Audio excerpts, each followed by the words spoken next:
This is the Sober Boozers Club podcast.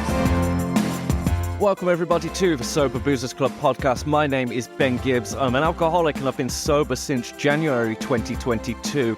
In that time, I have been navigating the world of alcohol-free beers, sampling some of the best that the world has to offer. In this podcast, we're going to talk to people from within these circles and find out a little bit about their journey. So you sit back, relax, and enjoy. My guest this week is Hamish McClellan, who is one of the brewers over at Barsham Brewery. They went into the world of alcohol-free beer fairly recently and sent me a few beers, which was very kind of them. I was, to be honest, blown away by the liquid that Hamish had produced, so it's my pleasure to have him as a guest on this week's episode. Hello, how are you, mate? I'm very well, thank you. How are you? Yeah, I'm pretty good. First time meeting. Which is bizarre to do it. Yes. I feel like we're in fucking lockdown all over again. I know. It seems all dissociative. But so, for those who might not know, what's your name and what do you do for a living? So, my name is Hamish. I am a brewer here at Barsham Brewery, based in North Norfolk. And how long have you been in the brewing game? For Barsham, I have been here coming up for 2 years. It will be 2 years in the summer. I have been in the brewing industry for a total of about 4 years now. So I'm still early doors, trying to cut my teeth, making myself a bit of a name, hopefully for all the right reasons. What was it what made you want to get into brewing? What was the thing that kind of made you want to do that? Like, were there a lot of breweries where you grew up, or did you frequent tap rooms often, or was it just something that you fell into? A very misspent youth. Well, I've always been interested in good food and drink. I was very fortunate that my parents were big foodies. They enjoyed eating out and enjoyed going to food events and things. My parents run a catering business, so it's always been in the background of life, even whilst growing up, sort of at school. But I fell into that whole world through the vein of hospitality originally, and to make the jump over from hospitality to production, I was, what are we going back now, 5 years? I had two very good friends that bought a pub during lockdown. It was in the middle of the second lockdown, a fantastic time to be purchasing a hospitality venue. Yeah, it's a good plan. Yeah, absolutely. It's worked out for them and they do fantastically well, and I'm really, really proud. But it was a hell of a punt. But with the pub came a little 400-litre microbrewery attached to it in a little outbuilding. And of the three of us, whilst we were doing it up as best we could off our own backs, of the three of us, I had the most amount of experience. We were all from a hospitality background, but I specifically had worked in and run several tap rooms. I'd worked in a small tap room twinned with a little microbrewery on the Norfolk-Suffolk border for a couple of years. That's actually how I met them. They were customers of mine who then became friends and then ultimately germinated into a long-time friendship and employment. And so we came into that pub, started doing it all up, and in the depths of that lockdown, they threw me into this little dingy back room with a load of ingredients and just played around, and eventually, using what little knowledge I had and reading up off my own back, cobbled together 3 separate recipes. If I remember correctly, it was a best bitter or a session bitter, a strong golden ale, and a session IPA. All cask, all done and sold through the pub, through the hand pulls. And I realised that was where my real love of produce really started blossoming and came from. And whilst I was managing the pub, I tried to find every little moment I could to go back into that dingy little brew house and make some more recipes. And it just went from there, really. Yeah, and then I eventually decided I wanted to leave hospitality. I'd done it for like the best part of 10 years. And I was like, no, I want to have a change. And brewing has really, really taken an interest more than any sort of academia. I was a bit of a Jack the lad at school, I suppose you could say. And mainstream education and I never really got on. So I realized that if I was going to do this, I'd have to do it off my own back. So I went and found a little brewery that was actually a supplier of mine. And then from there, went on to join them for a year, cut my teeth with them and taught me the basics. And then I eventually found myself here. Wow. And so early doors, you say making like best bitters, cask beers, were they the kind of beers that you found yourself wanting to make because you enjoyed drinking them, or was it just that this is kind of not the easiest to make, but was it just out of convenience that there were the beers that you were making at the time? So it came, partly was out of convenience. The kit that we had, whilst it was a fantastic little kit for one person, it was quite rudimentary. And, it literally was just like an all-in-one HLT mash tun copper setup with a couple of like cold water cooled fermenters. It was very plain Jane.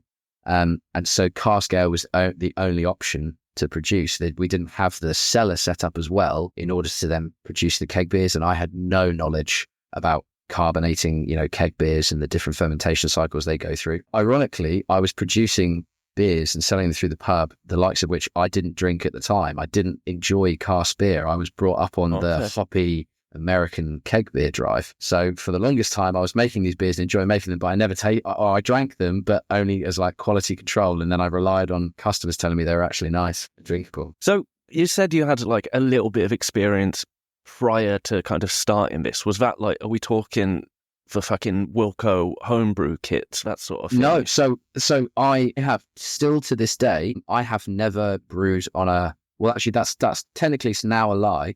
Okay. But up to about maybe 6 weeks ago, I had never brewed on a Grainfather homebrew kit at all. I skipped the homebrewing step completely, and I regret that now because I'm in the commercial world where there are targets and KPIs and margins and everything like that.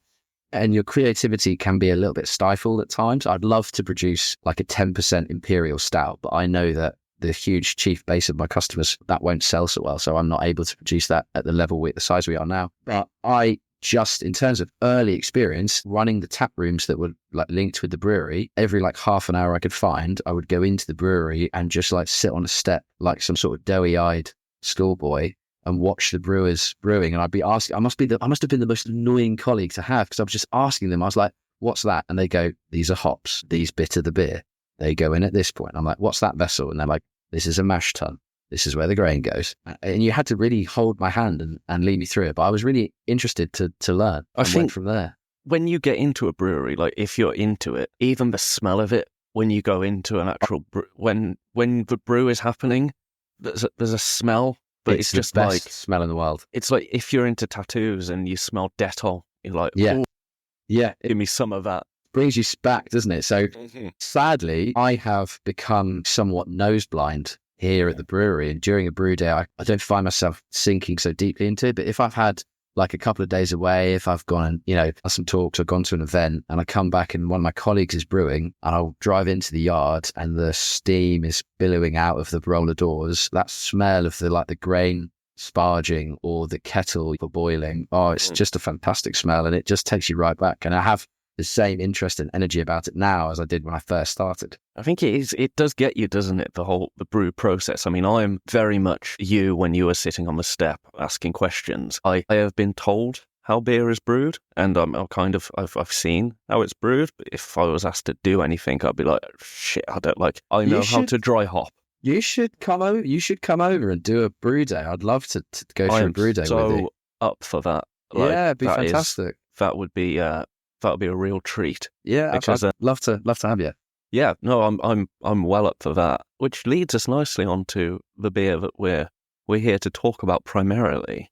Yes. Which is, of course, the first ever dip of the toe into alcohol-free brewing from Barsham. Yeah, from all of us here at Barsham. Yeah, absolutely. How did that come about? And if it is, because there are a lot of alcohol-free beers and January was coming up and it's like, we need to sell a little bit more. That's not a dirty thing to say. I think that's good. Fine. Yeah, that's glad to know because there is certainly we're a commercial business. We're in the business to sell beer. So you need to produce stuff in the right quantities, types and times where they're going to be the most exploited is the wrong word, but it's the best one I can think of. But I'm with you. The more came around, it started at my interview here. One of my leading points, based on my research that I'd done of Barsham, they didn't have an alcohol-free option available at the time. Obviously, this was out the back of lockdown where we were really starting to get back to proper quote unquote normality. And I could see from a consumer side, I could see that the alcohol-free market was exploding in popularity, and a lot of producers were starting to produce really good quality alcohol-frees. And there's no reason why a small, hard-working brewery such as this couldn't do the same thing. So I kind of sowed that seed, like, if I come on, this is going to be, a baby of mine that I really want to champion and want us to push for. So it came from that. They were really impressed and they'd wanted to do it as well. And so it started, we released it obviously to the wider public not that long ago, but like all things, there's a bit of, lag in terms of the epicenter of it versus you actually rolling it out to the public. So the R&D has taken, especially with an alcohol-free beer, because we wanted to do it right, the R&D has taken that much longer than just cobbling together a couple of pilot brews and then throwing it into production. So it all came around from wanting to produce a really good quality alcohol-free alternative that people would, custom beer aficionados would drink. And, they could maybe tell it was alcohol-free, but they would go, this is perfectly drinkable compared to the rest of your alcoholic lineup. I could sit here and have multiple pints of this, the same as I could have multiple pints of your session bitter. I think that is something that it really does achieve. And also it's a beer that I think that if you're in the world of alcohol-free and you're exclusively drinking alcohol-free beers, like I have to, because I'm a naughty alcoholic, there's not really been a beer like it. Like, the malt characteristics are there, and it's very malt heavy. And So- usually with that, you get like synthetic sweetness with alcohol-free, and especially alcohol-free bitters and things like that. There's just such a hit of bitterness that is like, but in the best possible way. It's not it's a lot, but it needs to Not be a a lot. I think. synthetic bitterness or an artificial bitterness. Yeah. And so it comes from that ethos that we have. So we're a very malt forward brewery. So we're what's called a grain to glass producer. So the estate that the brewery finds itself in, the land around us, the farm grows the base Marisota grain that we use to brew our beer. So it's always been at the heart of what we do. Our slogan is, we grow, we harvest, we brew. And so we wanted that to carry across to the alcohol-free, even though it was the first foray into a realm of beer that the brewery had never gone in before. We wanted there to be a really strong textile link to the rest of what Barsham is. So we absolutely put the emphasis on the malt, on the grist. So it's a really complicated grist for us. I won't say too much, so I don't want to give the trade secrets away. The grist was always going to be the heart and soul of the beer and the real backbone of what we wanted our alcohol-free beer to be. So a lot of time, a lot of knowledge was spent on making that grist as deep and complex and robust as we could. We had some fantastic help from some experts over at our local maltings at Chris Maltings, which is only about 5 miles down the road. They came over and helped us, made sure we hit the certain characteristics from each of the malts we wanted to use, how best to exploit those. And we took that and we thought that, this is going to be the backbone of the beer. If we get this right, the rest is a little bit more customizable. We can play around to see where it then kind of leads to. But if we have that really fantastic biscuity, malty body that a lot of, in our market research, a lot of alcohol-free options, particularly from the bigger guys in the industry, were really lacking. We would do, the market research we'd have some big names lined up with also some smaller names, and the big guys were really thin. The beer was really watery, and you could tell that it was synthetic. The word you use is really, really accurate. And we didn't want our beer to be anything compared to any of those. We wanted it to stand out, on its own, but be related back to the malty backbone that is Barsham. Yeah, I feel like with a lot of those like macro brews, they're often going to be people's first venture into alcohol-free beer. So like the first alcohol-free beer that most people will try is a Heineken. Yeah, or Heineken Zero, Beck's Beck's Blue. Yeah, exactly. I mean, Guinness do it quite well. I still think there's a little bit of syntheticness there. I would say from a professional side, certainly what we found, the Guinness Zero is one of the best macro brew alternatives that are out there, both compared to other alcohol-free beers, but also compared to their alcoholic counterpart for their own. Whereas there are some macro breweries where you have their alcohol and then their alcohol-free version, and even those two are really different. Sometimes you can tell the difference even by looking at them. Yeah, massively. And I think that, I was talking to someone recently about how with alcohol-free growing as a category, actually what we're seeing is these brands having more of a foothold because more venues are taking on alcohol-free and they're going to these macros that people already know. So I think that we're running the risk, as it is a growing sector, of actually kind of reducing the market share for everybody, because the more people that try this stuff when it's not very good, because I'm not going to say that every alcohol-free beer is good. Of course it isn't. Some of it is terrible. And if people are trying these brews and they're not good... Can you throw shade on any of the bad ones, the ones that you say are terrible? Yeah, Heineken is dog shit. Carlsberg is dog shit. Brewdog, fucking awful. So, funny enough, you say Brewdog. Obviously, you're talking about venues taking on maybe the bigger names because it's maybe more of a guarantee of, if not good quality, but at least consistency. Brewdog started off as that really punk, edgy brand, and they've tried to hold on to that even though they've grown so exponentially. And they were one of the first mainstream alcohol-free beers that I started drinking. I'm not a teetotal or anything like that, but I like alcohol-free beer anyway, particularly obviously the good alternatives. And I thought, looking at them, well, Brewdog, they are a brewery that I grew up on, and I enjoyed all of their alcoholic products, so surely their alcohol-free is going to be great. I tried their Hazy AF or their Punk AF. There's a Punk AF, there's a Hazy AF, and there's an Elvis juice. So the Elvis juice I haven't had, but I've had the Punk AF and the Hazy AF. And the Hazy AF, I couldn't drink. I couldn't finish. I had it, and I just thought, it's so far removed from the alcohol version of that beer, but it's so far removed from Brewdog as a whole. I was so disappointed. I think it is terrible. Yeah, absolutely. There's one Brewdog beer that I didn't mind, and that was, is it Wingspan? The Wingman, the new Session IPA, or fairly new Session IPA. That is okay, alcohol-free, but I can't compare it to the alcohol version because the alcohol version didn't exist when I started drinking. Yeah, of course. Which is strange. It's strange that there's beers that exist now that I will have never tried because they didn't exist when I was they didn't exist when I was a drinker. Another example of that is Brew York with Juice for Scythe. I've not tried the Brew York Juice for Scythe, but I've seen you obviously particularly talk about the alcohol-free version, and I'd love to try some. Yeah, I need to find a stockist. I suspect it was very different to the original. You think? Like, I can't imagine a full alc beer tasting like that. Another one, Thornbridge Jaipur.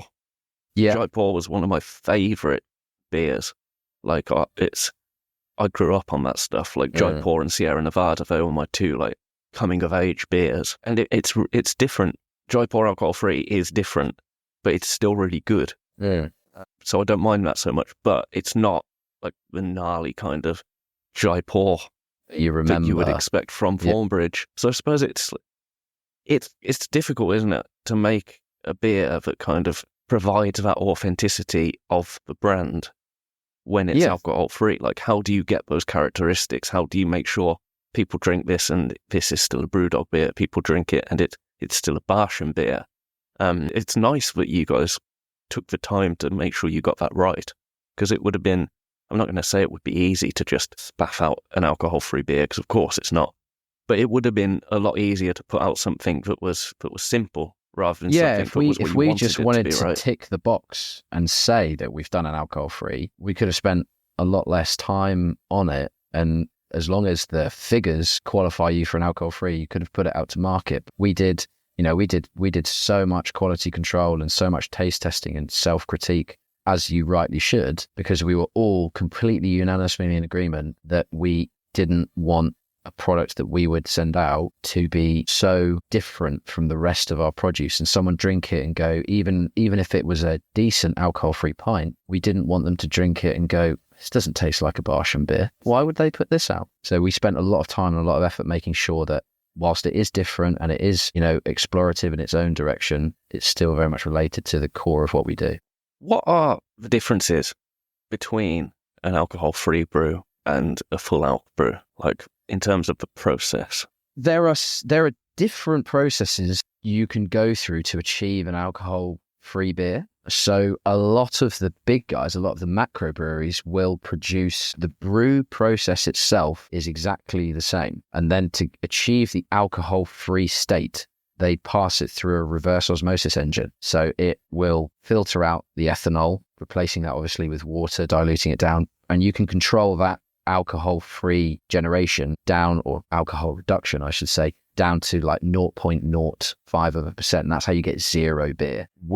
Obviously, those sorts of kits are incredibly Bloody expensive. expensive. Oh my goodness, yeah. I mean, I'd love to have one. So please, like, to anyone, go and buy Barsham beer so I can get one. I'd love that.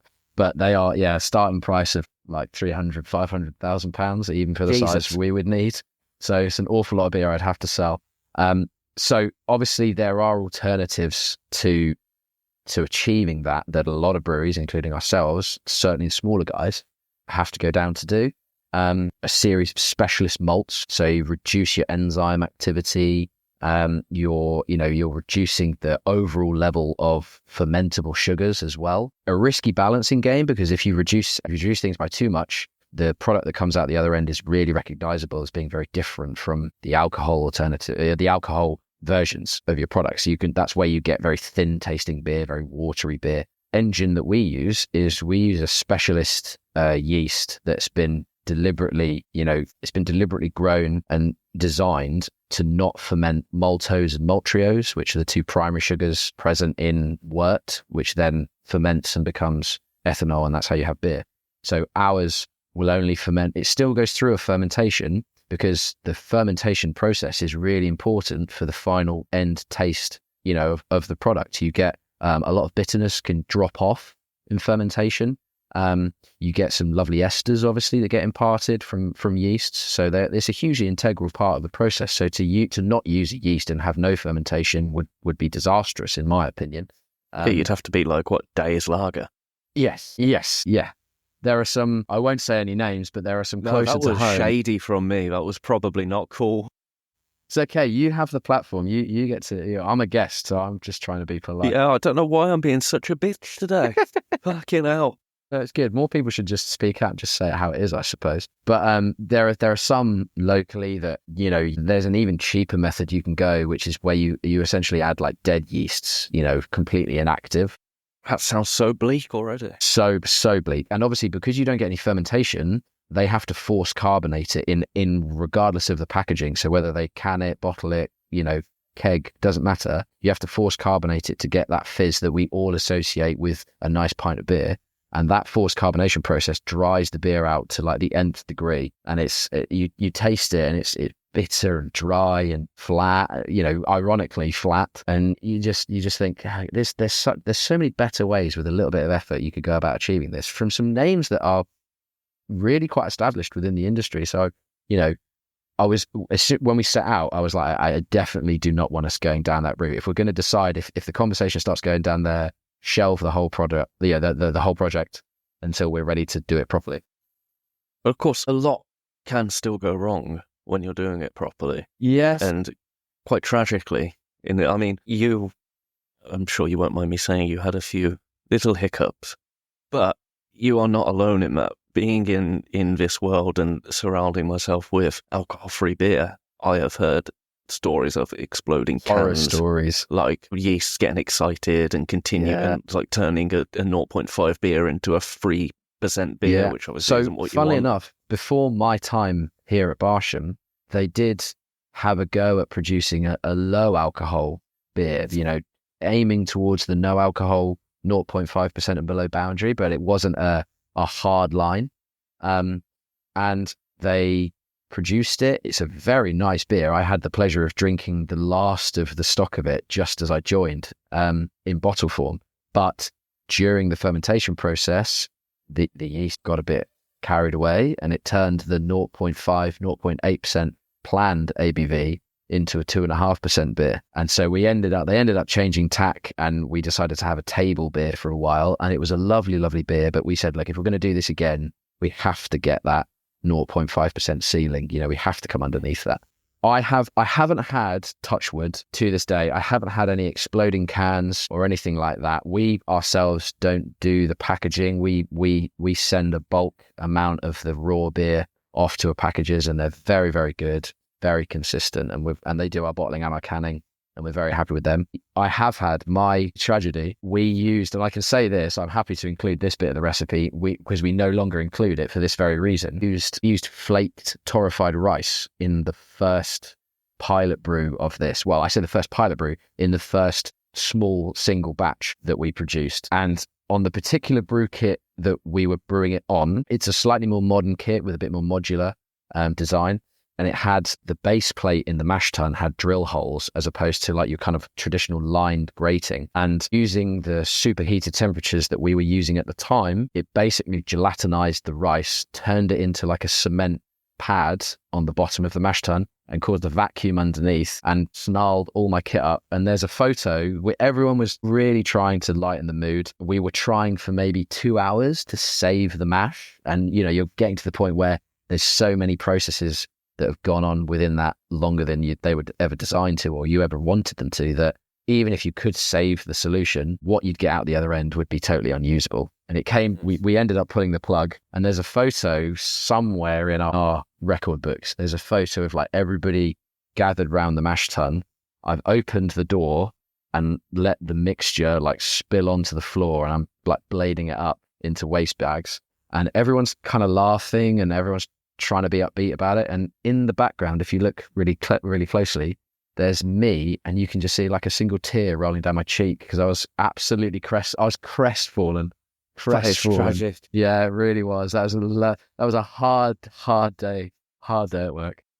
Were you close after that to saying maybe in a few years, but not right now? Or was it just right, let's learn from this. What can we do different? Let's continue to grow it. Obviously, you've got the monetary implications that can't go on forever if it, you know, if it keeps happening. And there certainly was a feeling from myself of like, I'm in way over my head and I don't want to not only cost the business more money, but I don't want to run the risk of, you know, trying again and people losing faith in me and I losing faith in myself. But I'm surrounded by a fantastic team here. We all, you know, we're a small team. We all chip together, pat each other on the back when we do a good job and tell each other honestly when we do a bad job. And we sort of picked ourselves up and go, you know, there's going to be teething problems. You know, to nail it on the very first attempt would have been amazing, but incredibly rare, I think, for anyone. So we just packed up, tidied away, back to the drawing board or back to the brew sheet, looked at what we could do differently and carried on. And the very next time we did it, we got a product packaged up that was drinkable. And we thought, right, well, that's already a step. You know, the very fact it's got to the next vessel was a step in the right direction. Yep. So never mind that we were able to actually drink it, you know, after a couple of weeks. And it just went from there. And each little critique we had from both ourselves and, you know, wider tasting audiences that we started to involve, we took that and we learned and we applied the knowledge that we have, but also because we were treading in kind of uncharted waters, we did a lot of learning on the job. My colleague, Andy, the head brewer here, he's been in the industry for 40 years and he had never brewed an alcohol-free beer either at a, you know, true alcohol-free level. So we were both, you know, really learning on the job, but that gave a certain sense of energy of, you know, if we get this right, you know, we're going to do something that Barsham's never done before. And that's fantastically exciting. And so the passion for it, even during the setbacks, if anything, the passion grew and grew and grew. And we're now got to a point where people like yourselves that are really knowledgeable in the field are paying us compliments on the products we've produced. And that's, you know, ultimately to see your hard work come out in the right direction with people from all walks of life enjoying it. That's the best motivation that we have. Yeah, that was my next question, was how has it been received generally by the wider public and by, like, specifically from Barsham customers? Yeah. How has that been received? It's been received really, really well. We've, you know, we do it obviously in small packing cans like you've had yourself. We also do it in some kegs. We do it in 30-litre kegs to some select, you know, customers, you know, really loyal customers that we have. The feedback across the board from people within the trade to just day drinkers has been really positive. People are blown away by, you know, how complex and malty and deep an alcohol-free beer can be. And we've had people, you know, the greatest compliment is people drink it and go, if you told me that wasn't alcohol-free, I wouldn't have known. That, I take that, every time I hear that comment, I take that comment and run. That's fantastic to me. Yeah, that's the goal, isn't it? Yeah, that's absolutely. The goal. Because I mean, like, I've always said this: people that are drinking full alc beer, people that are drinking alcohol-free beer, the majority of us just want a nice beer. like ABV doesn't come into it for the majority of drinkers. It wasn't that, I mean, it did for me for a little bit, but I'm a self-confessed alcoholic. Like most normal people that drink beer do it for the taste of it. So if you can have something that's no ABV or 0.5 ABV, which is nothing, then like run wild.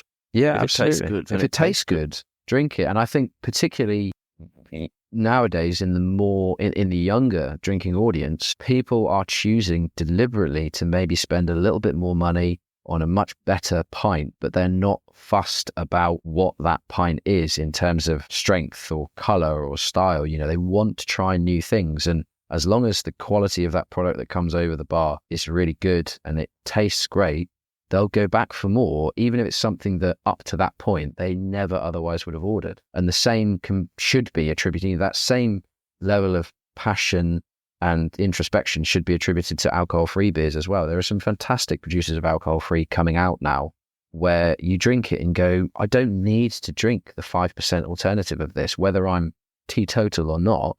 You know, this is a really nice tasting product. The same with, you know, a really good steak.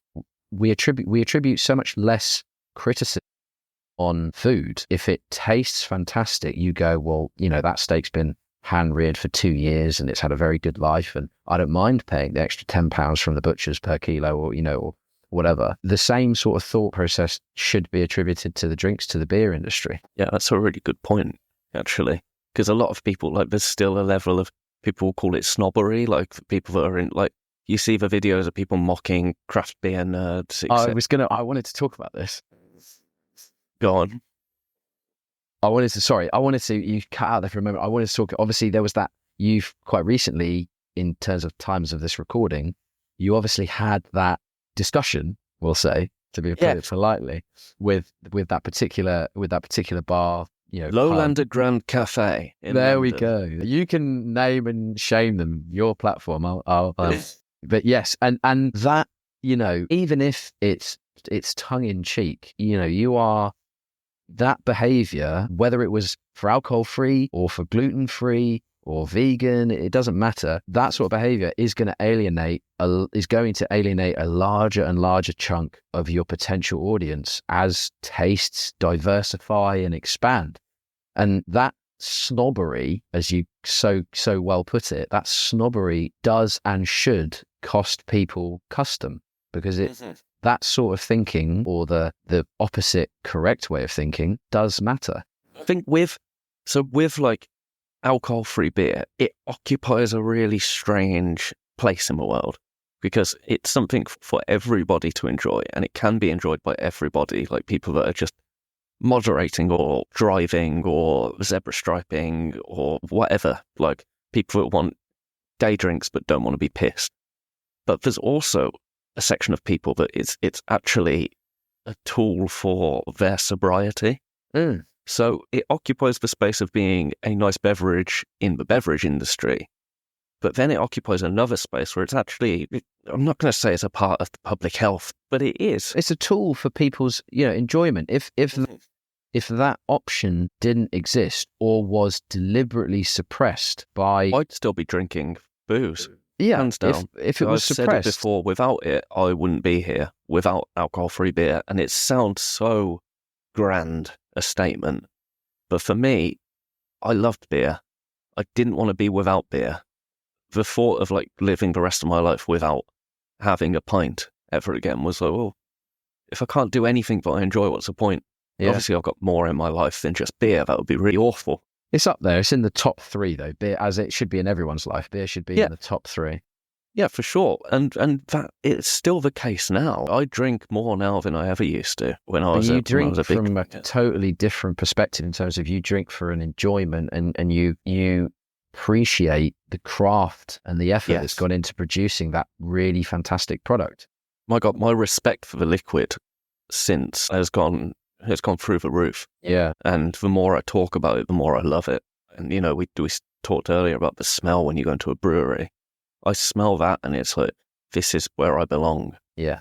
Even though like I say, I wouldn't know how to fucking brew a beer. Like I am the biggest imposter in this industry. I am just some guy that drank too much fucking Red Stripe and then decided to get into an alcohol-free beer. But yeah, going back to Lowlander Grand Cafe, when they put that video out, just the suggestion that if you drink alcohol-free beer, you are worth less to us than if you drink full alc beer. And in my brain it was, do you think I wouldn't drink full alc beer if I could? Like, I can't drink that shit anymore. I would love to. But you can't make me feel like I'm any less valuable for the stuff that I drink. No one has we've discussed the process earlier. It's the actions, if you're brewing it to strength, are the same. You've got to brew it. It's science, man. I mean, if anything, the effort that's taken to produce an alcohol-free beer is greater than the effort taken to produce the alcoholic variant. And so the Glad you said that as a full alc also brewer, because I get a lot of people on here that don't drink alcohol or don't make alcohol saying, oh, it's probably more difficult. And the cynic in me goes, do we just want it to be more difficult so we feel special? No, to produce a good quality one, yeah, absolutely. It's I can only speak from my own personal experience, but I've done hundreds of alcoholic brews here now at Barsham in my near 2 years that I've been here, and I can do some of them almost on autopilot, and like a brew day is a total switch off. For the alcohol-free, there's so many more variables involved. There's so much more data that you need to take and compress and keep an eye on during the process. The margins are so much more fine. Is a lot more stressful. It is a lot more responsibility in order to produce it, because ultimately the end margin that you have to work in, either it being 0.5 or below, is a lot stricter, and you need to apply that determination and discipline all the way through the process to hit that every time, because you have to be consistent. Do you think that the increase in popularity with alcohol-free beer is going to be one of those movements like the craft beer movement was, or do you think that it will be a little bit of a flash in the pan and then we'll kind of go backwards a little bit? I think you touched on it really nicely earlier. We are running the risk of the macro boys taking almost total ownership. And because of that, the passion for it, both from a producer, but also from a consumer, will diminish. And particularly on the consumer side, if the passion for it diminishes, the demand for better, more varied alcohol-free will diminish. And we may well see it fade into not necessarily obscurity, because I do think alcohol-free variants of all drinks are here to stay, but they will become the back shelf label that you'd recognize. You'd be able to spot it, from the big brands a million miles away, but it will never enter your mind as something you go out to the shops to deliberately buy. So I think we run the risk of that a little bit. I do think alcohol-free is here to stay, and it's up to us as smaller, arrogantly use the word, better producers than the macro guys. It's up to us to keep producing exciting, new, varied products, including the alcohol-free variants, to keep the consumer engaged and enthused as to what we're doing.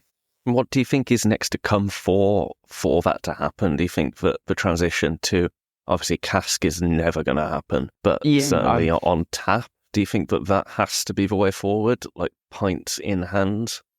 Yeah, I mean, certainly one of the biggest selling points, we'll call it, that our Stacked AF has for us is we are able to keg it, and we get it to a pub or in our own tap room that we have here on site, and someone can have a quote unquote, draft pint or a poured pint of alcohol-free beer, and you sit it down and two people are sat at the bar and you'd never know which one was drinking alcohol-free and which one wasn't, if they were at all. That's a big selling point, and that needs to, the emphasis on that cannot be overstated. The canning, obviously, small pack drinking at home exploded in popularity post-COVID, and that's kept on. So I don't think that will go anywhere. I would love science to allow us to do a cask version, and I'm sure if you really applied yourself, there could be some way you could maybe, or at least you could maybe produce a product that was cask adjacent. But at a commercial level, there is a financial risk in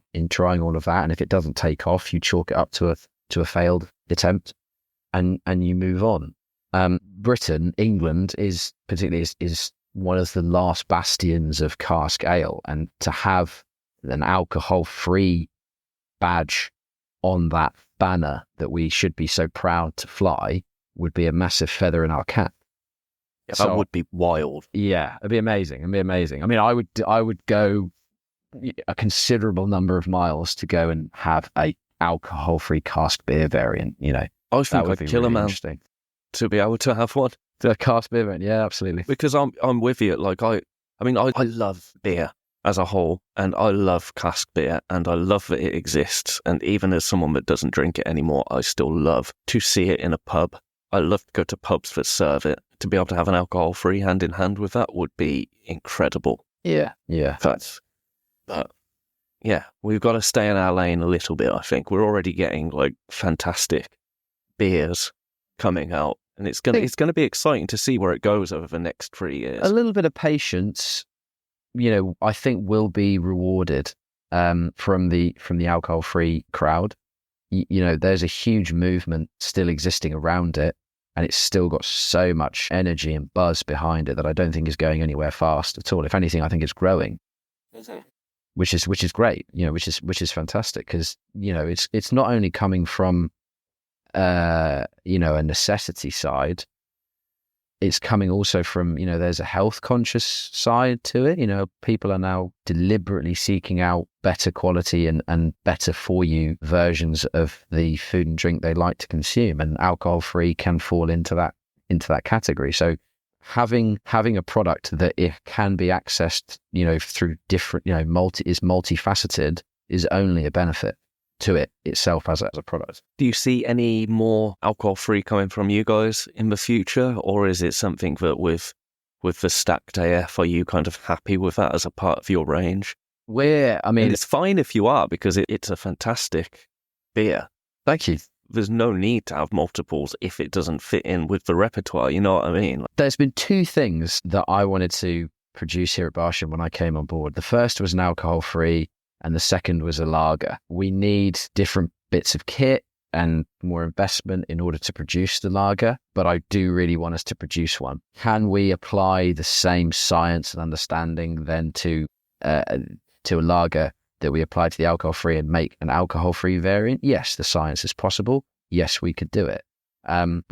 Be open and honest and say that whilst the uptake of our Stacked AF has been really positive and the reviews have been great and people are loving it, it still is dwarfed in terms of overall number of sales compared to the cask alcoholic beers and our other alcoholic keg range, as is the way with everyone that produces an alcohol-free beer. So, were I able to wave, a magic wand or shake a magic money tree and produce an alcoholic and a non-alcoholic version of every beer we produce, I would love to do that with absolute surety that we could produce all of them to the same quality every time, that everyone would drink them high and low. That would be brilliant. Do I have to base myself a little bit in the real world? Yes. I would like to produce, the lager, and then to produce an alcohol-free lager would be I think that would be almost like a really nice full circle, at least for me personally, to go, I came here with two core objectives and I've produced both of them to really good quality, and I've even taken one of them a step further and produced an alcohol-free variant, and that's gone down really well. I have achieved what I set out to achieve. I think you've got to be realistic, haven't you? Yeah, you do. Within hospitality and beer as a whole, like the industry has taken some real shit over the last few years. These establishments aren't going to be around if people aren't careful and if we don't look after them. So I think the fact that you've got alcohol-free beer in your repertoire, like that's good enough for me. If the lager comes, I'll be very, very, very curious to try it. That would be very interesting. Ben, I promise, if we produce an alcohol-free lager, you will be one of the first to know. Desperately be. Definitely. Thank you, Hamish, for coming to talk to me. It's been really nice. It's been really, really nice to thank meet you for having me over this medium. Yeah, it's obviously a little bit different for me. I watch your videos and I see you in front of a camera, so this doesn't feel alien to me at all. It feels alien for me being in front of a camera. This is like the same space, but like all the reels are filmed except that the camera's it. normally pointing this way. I recognise the orientation for it. I was like, I bet that's the same room. I know exactly where he films his videos. Yeah, it's the same damn wall. Thank you for your work in making this alcohol-free beer happen. It's been, to be honest with you, I think it's probably my beer of the year so far. Wow. I know we're only in February. We are only in February. But bear in mind, in January, I probably drank more beers than I'll drink for the rest of the year combined. So, like, that's already something, right? Yeah, absolutely. I mean, just you saying that you like it is more than good enough for me to be a potential beer of the year for someone like you. I'll take that and run. Alcoholic like me. You take care, brother. Thank you very much. Yeah, thank you so much, Ben. I bloody love beer, and I love talking to people that make beer. Thank you for listening to this week's episode of the Sober Boozers Club podcast. My name is Ben Gibbs. You can find me on all the socials at Sober Boozers Club. To check out what Hamish is doing, go and find some Barsham Brewery's beers, because it's just so good. Until then, you take care.